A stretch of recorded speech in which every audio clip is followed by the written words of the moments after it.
បាត់ដំបងបណ្ដូលចិត្តអើយខ្ញុំសូមលាហើយលាទាំងអា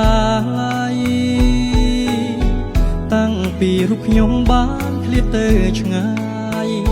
ខ្វល់ខ្វាយនឹកស្ដាយពុំមានពេលហើយបាត់ដំបងកងកម្មវាសនាដែលខ្ញុំប្រាថ្នាគ្មានពេលទំនេរបើសិនជាគូខ្ញុំពីបបេសូមឲ្យមានស្នេហ៍នឹកឃើញគ្រាដើមកូនឡងយូរឆ្នាំចាំទេស្ងួន